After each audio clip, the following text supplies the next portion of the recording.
Hello, in today's video we have next topic is the solubility of the solutions. Solubility is the maximum amount, means the amount of solute present in a fixed amount of solvent to form a saturated solution. Means जिस solution में हम और ज़्यादा solute dissolve ना कर सकें तो that maximum amount of the solute is called its solubility.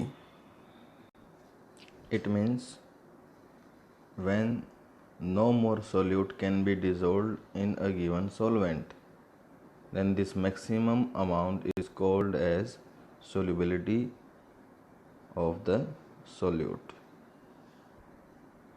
Now we have to study the solubility of liquid solutions, and the liquid solutions are of three types.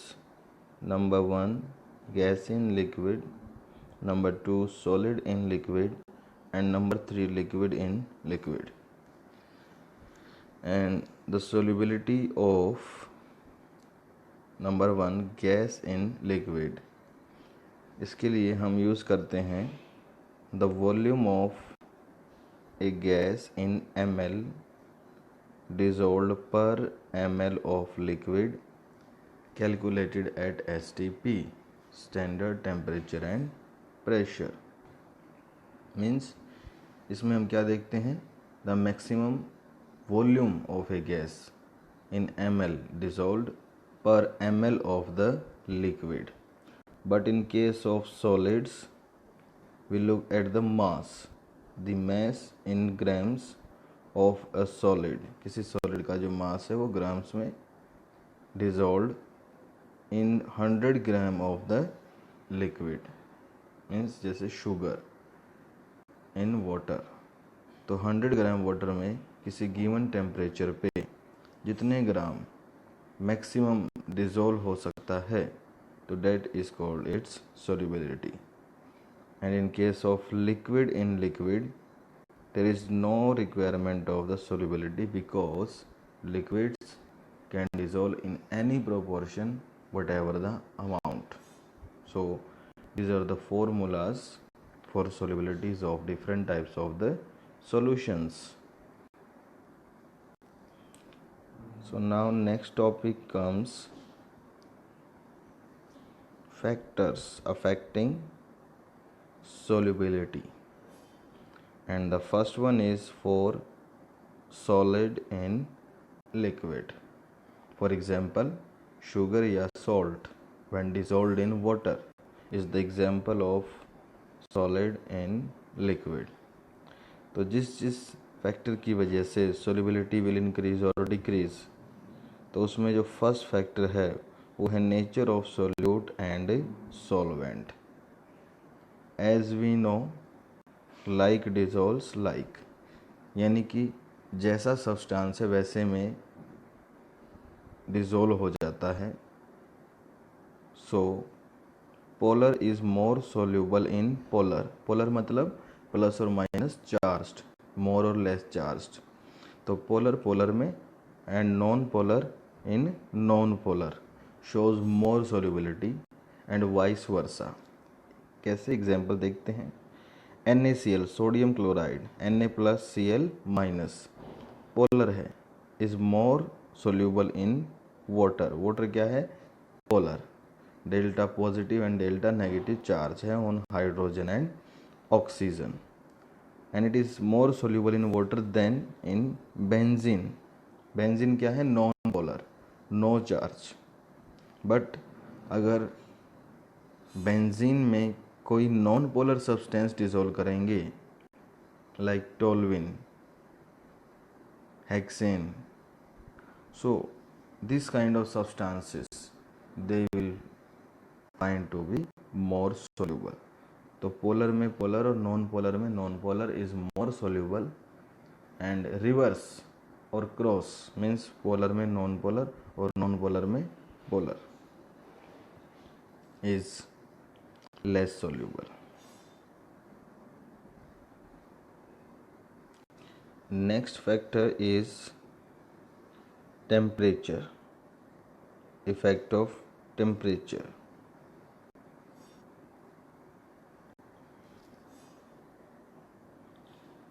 So in case of this factor, what happens? According to the type of heat or temperature in dissolution, the factor or the effect is of two types.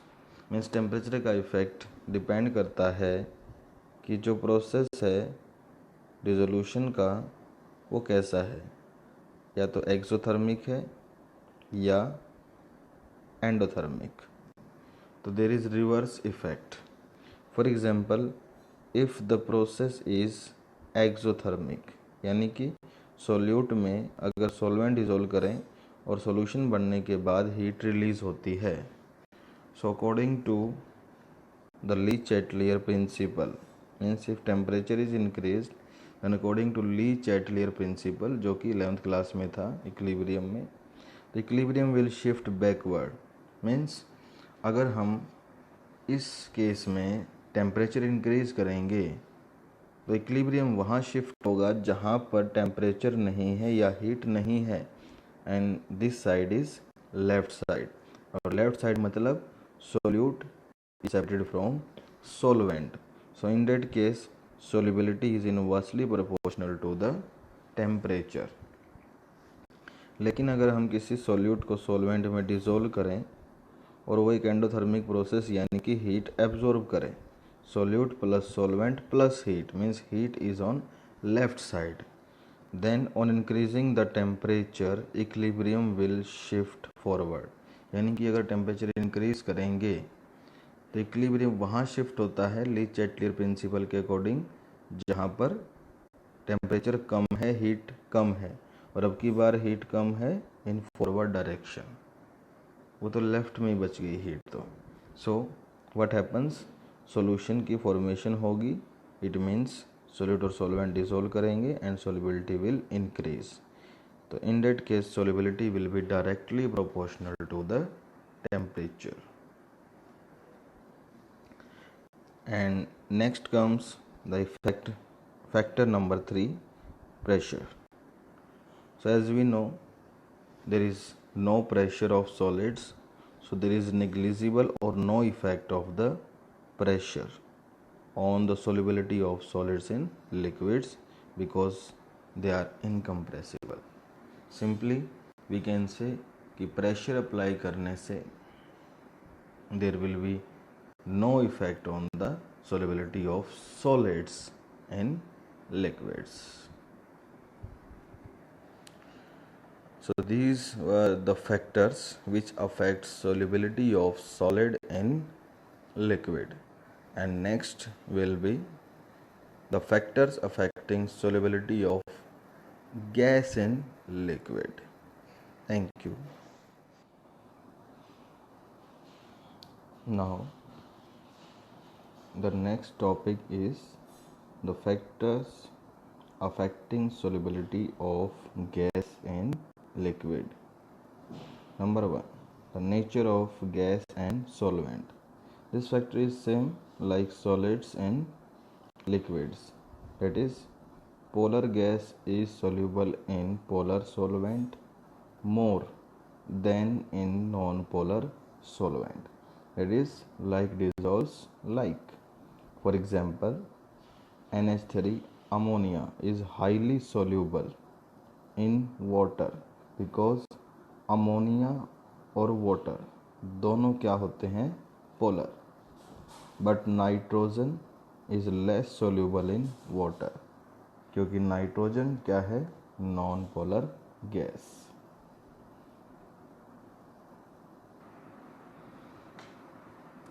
And the factor number 2 is temperature.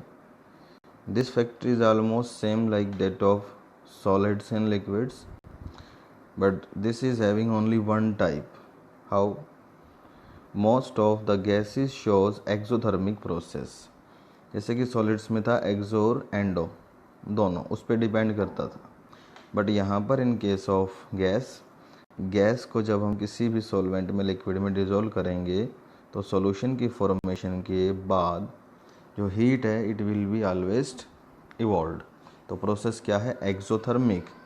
And for exothermic process जब हम temperature increase करेंगे तो solubility decrease करेगी because equilibrium will shift in the backward direction.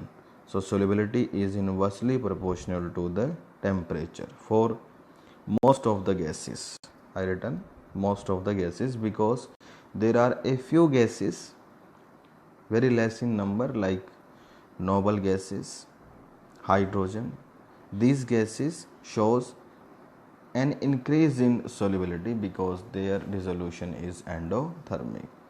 But generally we have to learn कि जो solubility है gases की it decreases with increase of temperature. And the next factor is pressure. This one is very important topic as well as factor for the gas, and the effect of pressure is given by a law called Henry's law. Henry's law जो है वो क्या है? The mass of a gas dissolved in a liquid.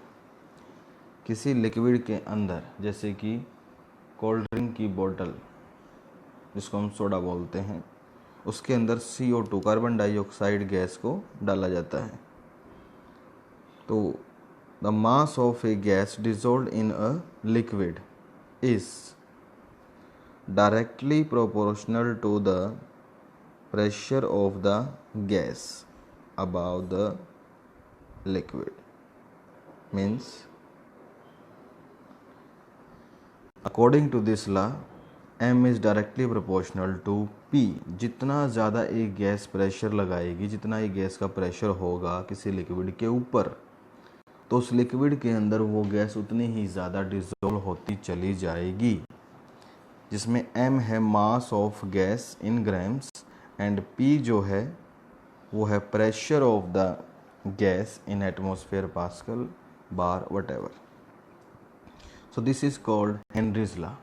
General सी बात है, but it was given by Henry, so called Henry's law.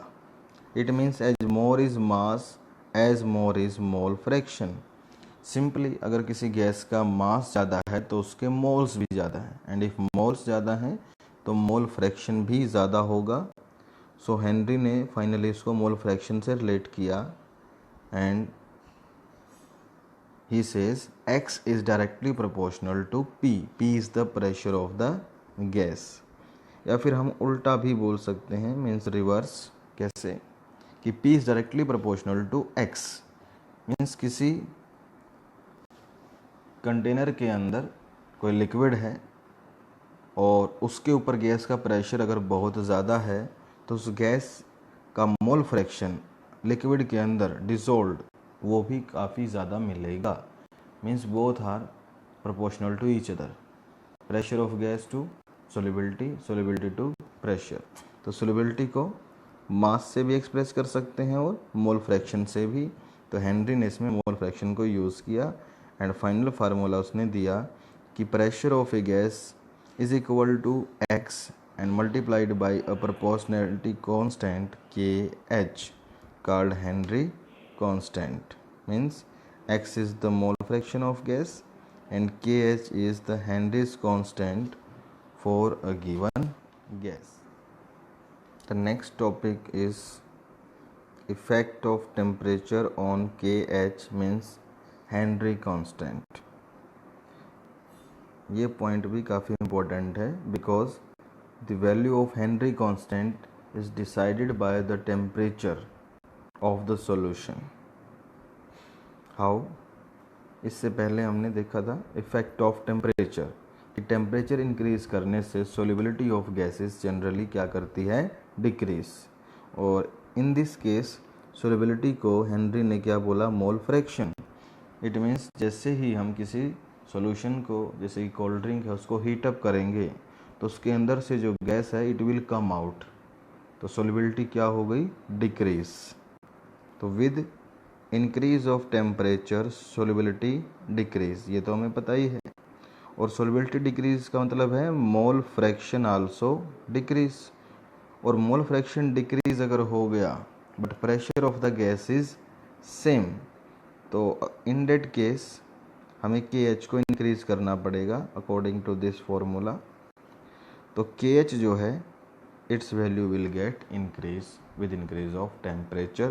So simply KH is directly proportional to temperature. Note it down. So these were the factors which affects the solubility of gas in the liquid. And most important one in this whole topic is Henry's law. We have to learn a simple formula given by Henry, that pressure of a gas is equal to mole fraction X into Henry constant KH. Hello. Yesterday we discussed about Henry's law, and today we are going to discuss its limitations. Means जो Henry law है वो कुछ conditions पे काम नहीं करता। Means Henry's law holds good only if the following conditions are fulfilled. Number 1, the pressure is not too high. Pressure काफ़ी ज़्यादा हाई हो जाए तो उसके बाद एक सैचुरेशन पॉइंट आ जाएगा, and what ever the pressure और ज़्यादा गैस डिसॉल्व नहीं हो पाएगी। और उस टाइम पे जो लॉ था हमारा कि P is directly proportional to X, तो that will not work. Then comes point number 2, the temperature is not very low. जब टेम्परेचर काफ़ी लो हो जाएगा तो solubility will be very high. Means काफ़ी लो प्रेशर पे भी काफ़ी ज़्यादा सोल्युबिलिटी आएगी अगर टेम्परेचर है low. So it means there should be a normal temperature and normal pressure near by room temperature. And third one is the gas does not chemically combine with the solvent. It means the gas should be ideal gas. Means the gas which obeys ideal gas equation will also follow the Henry law. कैसे? Example है ammonia NH3, एक non ideal gas है।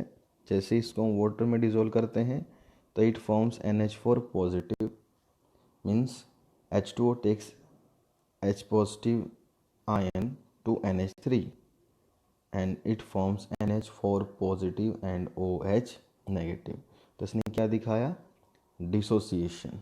Likewise CO2 when goes to H2O forms H2CO3। तो इसने क्या दिखाया? Association. तो association और dissociation means the gas molecules do not either dissociate और एसोसिएट इन द सॉल्वेंट। अगर ऐसा है तो नॉर्मल गैसेस हैं जैसे O2 N2 H2, तो they will follow Henry law. लेकिन जो ये गैसेस हैं जो एसोसिएशन और डिसोसिएशन दिखाएंगे, so these gases will not follow the Henry law. In cases the dissolved gas react with solvent, higher solubilities can result. Means अगर gas water के अंदर या सॉल्वेंट के अंदर डिसोसिएशन या एसोसिएशन अगर दिखाएगी तो गैस की सोल्युबिलिटी नॉर्मल से ज़्यादा आ जाएगी। So it will not follow the law. The solubility of ammonia in water means this is much higher than expected because of this reaction. तो इस रिएक्शन की वजह से अमोनिया और एंड आल्सो कार्बन डाइऑक्साइड दोनों गैसेस के लिए they do not follow Henry law. Same way we can take the example of dissolution of oxygen in blood. हमारे ब्लड में क्या है? हीमोग्लोबिन। और हम क्या रेस्पिरेशन में लेते हैं? ऑक्सीजन। तो ऑक्सीजन जो है that is very less soluble in water और we can say in blood. Normally oxygen is only sparingly soluble, means very less soluble in water.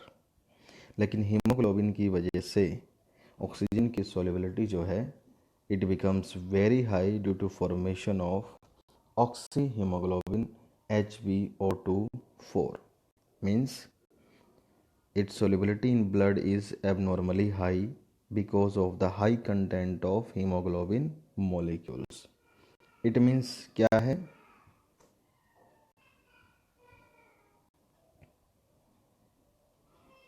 It means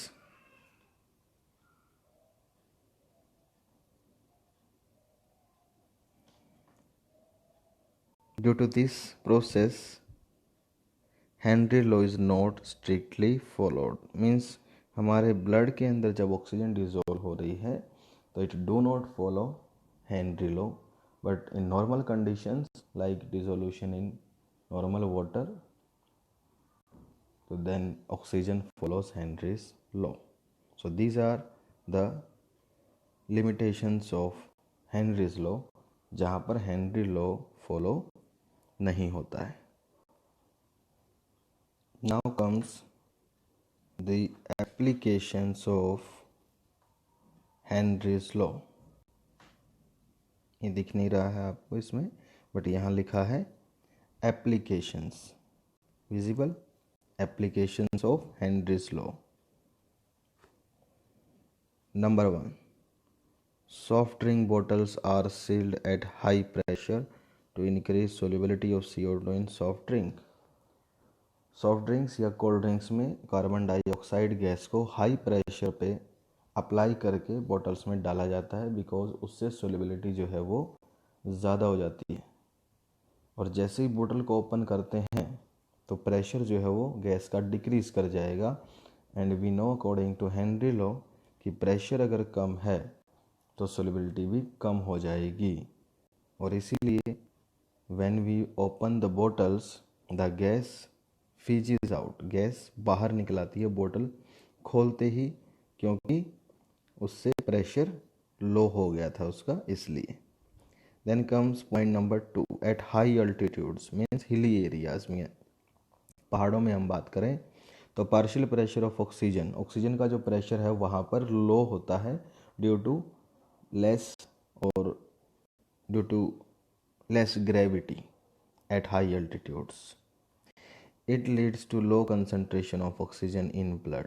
तो पहाड़ों में रहने वाले लोगों के ब्लड में ऑक्सीजन जो है वो कम जाता है और उसकी वजह से लो कंसनट्रेशन ऑफ ऑक्सीजन उनकी बॉडी में हमेशा रहेगी और उससे एक डिजीज़ हो जाता है कॉल्ड एनोक्सिया, जिसको हम बोलते हैं unable to think and act properly. क्योंकि ऑक्सीजन अगर कम है तो ब्रेन को ऑक्सीजन कम मिलेगा और ब्रेन को ऑक्सीजन कम मिलेगा तो प्रॉपरली ब्रेन जो है वो थिंक नहीं कर पाएगा. तो there is found this disease in hilly areas called anoxia. Also अगर हिली एरिया में नॉर्मली हम यहाँ से कोई जाता है फ्रॉम लैंड एरिया तो the person also feels suffocation, तो उस समय ऑक्सीजन सिलेंडर्स की ज़रूरत होती है.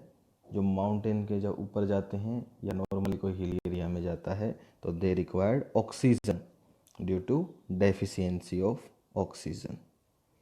Point number 3, scuba divers means समुद्र के अंदर काफ़ी गहराई तक जो डाइवर्स जाते हैं तो solubility of atmospheric gases increase in blood. तो उनके पास जो सिलेंडर है उसको हाई प्रेशर पे रखना पड़ता है, क्योंकि वाटर के प्रेशर की वजह से ऑक्सीजन नॉर्मली ब्लड में एंटर नहीं करेगी. तो हाई प्रेशर इज़ रिक्वायर्ड और उस हाई प्रेशर की वजह से when the divers come up there is release of dissolved gases. तो इसलिए वो डाइवर जब डाइव करके और वापस आएगा, पानी से बाहर निकलेगा, तो उसके बॉडी के अंदर जो गैसेस डिसॉल्व हो गई थी हाई प्रेशर पे तो वो निकलनी शुरू हो जाएंगी. and it will leads to the formation of bubbles of nitrogen in blood capillary। तो जिसकी वजह से जो ब्लड कैपिलरीज हैं उनके अंदर से जो नाइट्रोजन के जो बबल्स हैं वो अब बाहर निकलेंगे, and hence there is painful sensation. तो उससे पेन होता है जिसको बोलते हैं bends. This is also a kind of disease. Means जब एक गैस सिलेंडर को लेकर एक डाइवर, एक तैराक पानी के अंदर जाएगा और वो वापस आएगा, तो वापस आएगा तो उस टाइम पे उसके बॉडी के अंदर जो गैस हाई प्रेशर से डिसोल्व हो चुकी थी और वो जब बाहर आएंगी तो उसकी वजह से मसल्स के अंदर पेन होता है जिसको हम बोलते हैं बैंड्स।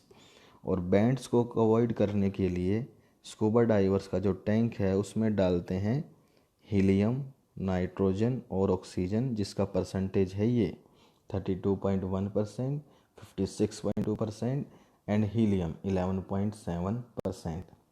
इसमें हीलियम जो है वो कुछ प्लेस नाइट्रोजन का ले लेगा and helium is very very less soluble in the blood, तो जिससे बैंड्स कम आएंगे। और सारा हीलियम यूज़ करें तो डेट कैन बी पॉइजनस। तो इसीलिए एक मिक्सचर तैयार कर देते हैं, इसको हम बोलते हैं स्कूबा डाइवर का रेस्पिरेशन मिक्सचर। तो these are some of the applications of Henry's law.